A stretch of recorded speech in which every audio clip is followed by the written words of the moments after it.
If you want to start making beats but you have absolutely no idea how, today I'm going to show you everything that you need to know to get started.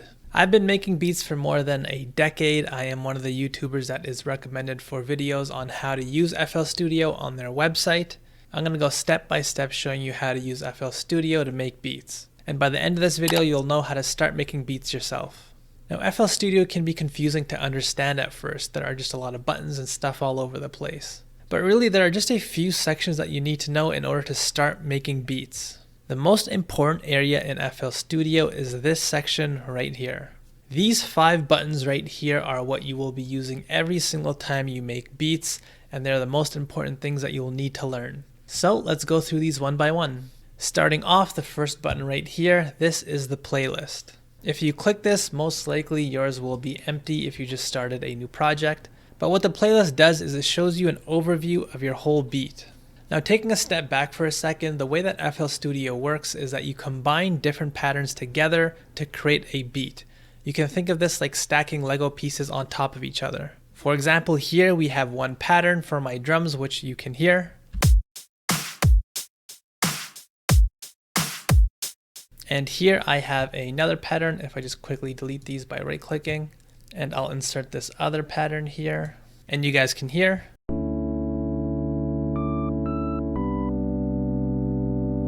We have 2 different patterns here, and when I combine these together, when I stack these pieces on top of each other,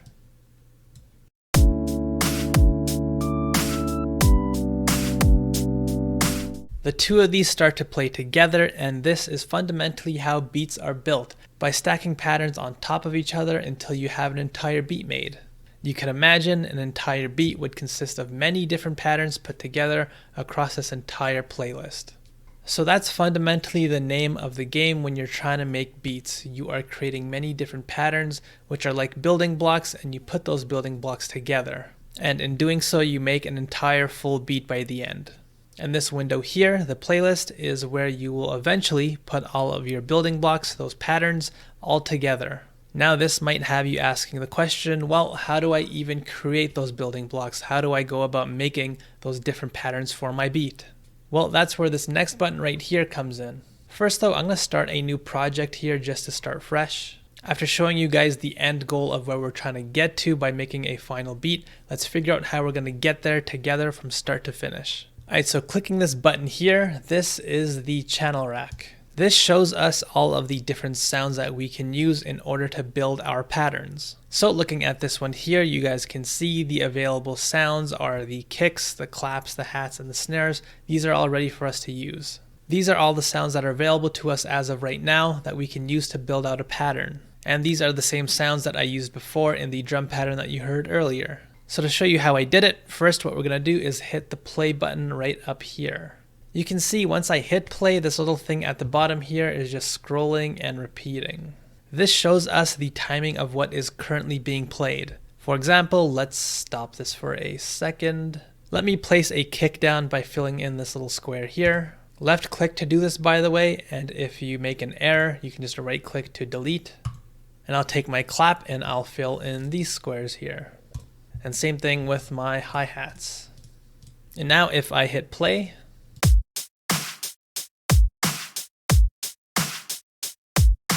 these sounds will now play whenever this little cursor at the bottom goes over them, and it's going to loop over and over again. And this is basically how you create a pattern. You take your sounds that are in the channel rack and you place down notes in order to build a pattern out. And again, if I were to go back into my playlist, that first window that I showed you guys, we can see on the left side here, it shows us the pattern that we just came up with, pattern number 1. Now, what do we do next? As of right now in my channel rack, I have one pattern built, my drums. But like I showed you guys before, we need to create more patterns in order to have enough material, enough building blocks to build out our entire beat. Well, that's where this little area right up here comes in. You can see it says pattern 1 as of right now, which is exactly what we just made. But if I click and I hold my mouse down and I drag this up, we now have many different patterns that we can choose to build here. And we can see when we look at the channel rack, all of these different patterns are completely empty and ready for us to fill. And again, this is how the channel rack is used. We create a number of different patterns using the channel rack. So far we have pattern 1 built out, which again is our drums. Let's scroll up to pattern 2 and start to build something else here. Now the next problem that you might have is, well, how do I add in more sounds to create different types of patterns? As of right now, all I have are these drum sounds and that's it. We can't make a full beat just using drum sounds. Well, that's where this next button comes in. Here we have the browser. This is going to bring up a menu on the left side of your screen. This is basically a big browser of many different sounds that are available to us to use. It will let us scroll through our library of sounds and drag in new sounds into the channel rack that we can use to build out more patterns. When you open up the browser, you should see a big list of the different folders, some of which have different sounds within them. So here, if I go into the packs, hit the drums, I have a bunch of different hats in here. Now, if you have custom sounds downloaded onto your computer, for example, I have my free drum kit that is available to download in the description box below. If you wanted to use that or any other outside sound, you could easily drag your folder into this browser area. So for example, here I have this percussion folder. If I drag it into the browser, there you go. All of my sounds that are in this folder are now available for me to use.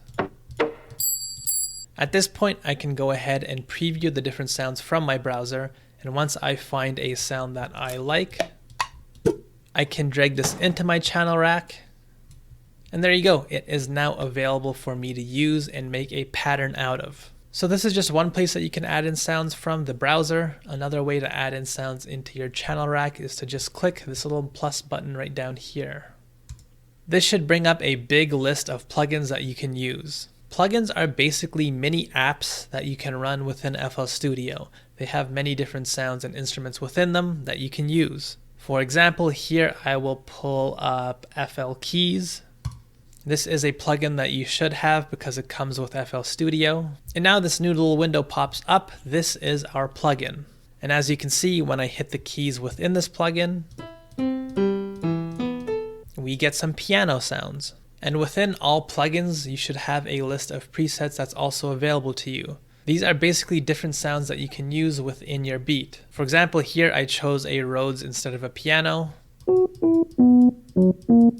Now we have a different sound that we can use. So those are two different ways that you could add sounds into your channel rack in order to help you build out more patterns. Now looking back at those little buttons that we started with, we've covered 3 of the 5 windows here that you'll need to know. Let's keep going. The next useful window that you'll need to get comfortable with is this one right here. This one is the piano roll. As you can see, if I were to just look at the channel rack and I just depended on this to build out my patterns, this might be good enough if we were to come up with just our drums, but obviously we start to become limited when we try to come up with something that's a little bit more musical. If I were to take the FL Keys plugin that we just added here and I use these little squares in order to build out my pattern, this isn't really sounding good. That's where the piano roll comes in. It is the tool that you will use to write the actual musical components for your patterns. So if we open this up, we can see that little pattern that we just made shows up in the piano roll now. And this works very similarly to the channel rack in terms of how it shows timing. We can see that when we press play, we have this cursor that sweeps through the pattern over and over. This lets us know when each note is playing. Now with that in mind, we can use the piano roll to come up with something that's actually musical. So let's say this is the pattern that I come up with. If I go back to the channel rack, you guys can see it's showing me a bit of a different view. It's showing me what I created in the piano roll when I look at the FL Keys sound here. Now let's say, for example, I close this down. If I want to get back into the piano roll, I can just right click on top of a sound and hit piano roll. And you can do this for any sound really. If I go back into pattern 1 and I right click on top of the kick, for example, and I go into the piano roll, here we can see the piano roll of my kick, and I could change the notes of my kick as well if I wanted.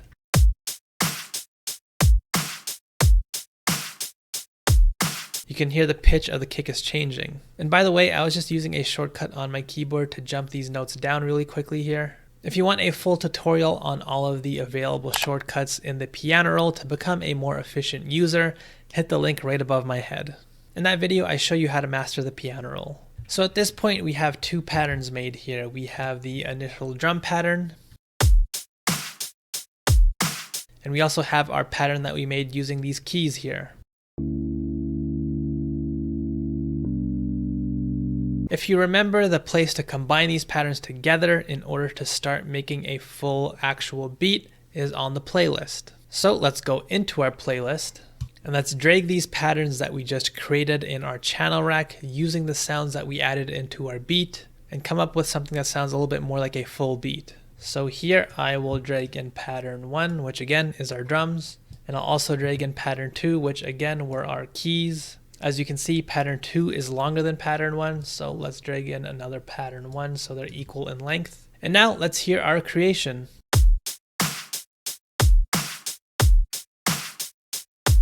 Now when you're trying to put these patterns together, this might happen to you, where the patterns don't actually play together. You still just hear the individual patterns. Now the reason this happens is due to one of the other extra buttons up here, which we will quickly cover now. Like I showed you before, one of the important buttons that are up here is the play and the stop buttons. Next to it on the left though, we have these little buttons right here that say pat or song. The pat button means pattern. If it's enabled, we will only hear the current pattern that's selected. So since as of right now, pattern 1 is selected, this explains why we only hear pattern 1 when we hit play if pat is turned on. But if I change this to song,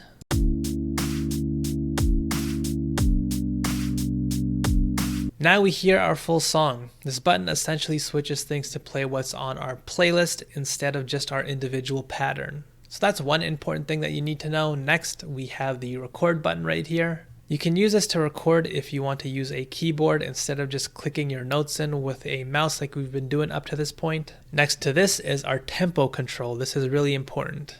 This allows you to control how fast or slow you want to make your beat. As of right now, it's set to 90 beats per minute. But if I turn this number down,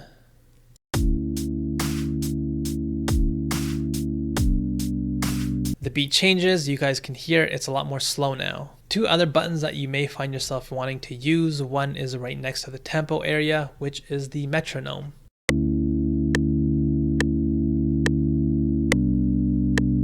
You guys can hear it there. And the button right under that enables keyboard to piano. This basically lets you use your computer keyboard as a piano. So if I were to hit record, go back into the channel rack. So let's close this down for a second. And I go into the piano roll of FL keys. I'm just gonna quickly delete everything out of here.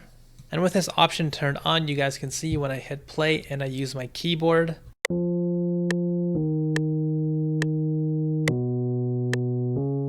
I can use my keyboard to help me record a pattern here. So those are some extra buttons that you might want to keep in mind when you're trying to make your beats. Now on to the fifth and final main button that you'll need to know in order to make beats. Here we have the mixer. This will allow you to do a bunch of different things, namely control the volume of your sounds and add cool effects on top of them. This thing might be a bit confusing to look at, but it's basically the exact same strip repeating over and over again. And you can see we have little numbers at the top here. Now the way this is used is to control each individual sound in our channel rack. I'm gonna quickly close the browser here and drag this over a bit. You'll notice on the channel rack we have these little numbers to the left of each of our sounds right here. You can see when I have the channel rack and the mixer open side by side. The kick is going to number 1 in the mixer, the clap's going to number 2, the hat is going to number 3, and the snare is going to 4. And using this fader, I can control the volume of each of these sounds.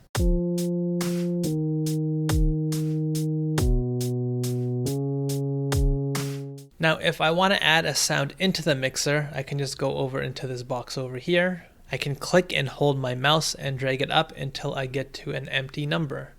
And there you go. Looking at the mixer in number 5, we should now have our keys in here.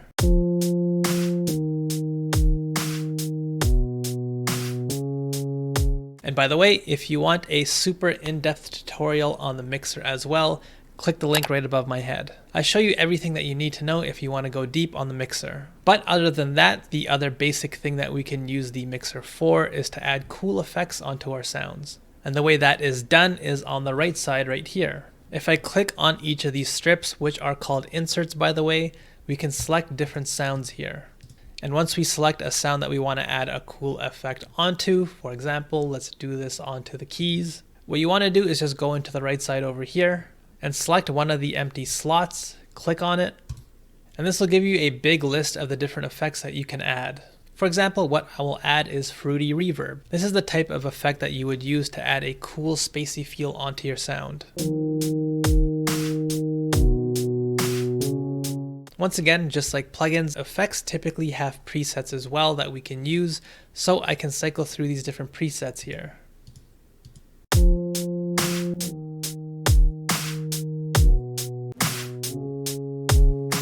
And this will change the effect that I have on my sound. So there we go guys. At this point I would just continue on, add more sounds into my beat from either the browser or the plugin list. After I add those in, I could play around with the sounds themselves in terms of the volume or adding cool effects using the mixer. At that point I would use the channel rack to create more patterns.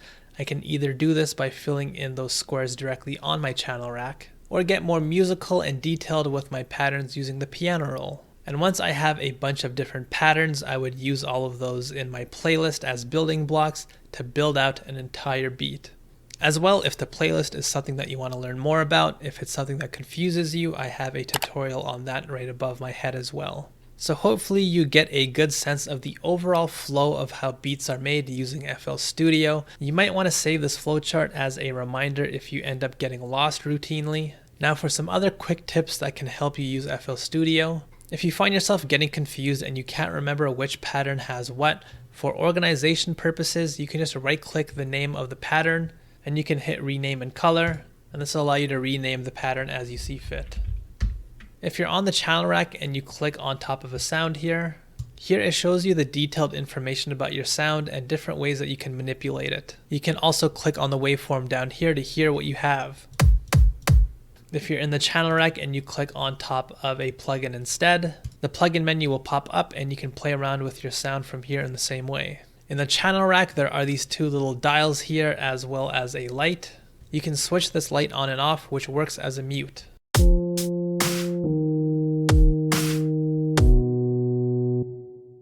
This green light shows up all over the place in FL Studio. It's essentially the button that you would use to mute things. Back into the channel rack, these two little dials right here. The one on the left is to pan your sounds left and right. The dial right next to it is another way to control volume. As well, if you want to learn more about FL Studio, I do have a huge playlist of FL Studio tutorials right above my head that go into many of the different effects and plugins that are available in FL Studio. That might be some advanced information that you can start to check out once you get more comfortable with just these basics that I showed in this video. Hopefully you've enjoyed this video. If you did, like and subscribe. Let me know in the comments section below which of these topics might have confused you. Hopefully I can help you out. My free drum kit again is available in the description box below, and if you want your beats reviewed live, head over into the Discord. The link is in the description box below as well. I do live beat reviews every so often, and I will see you guys next time.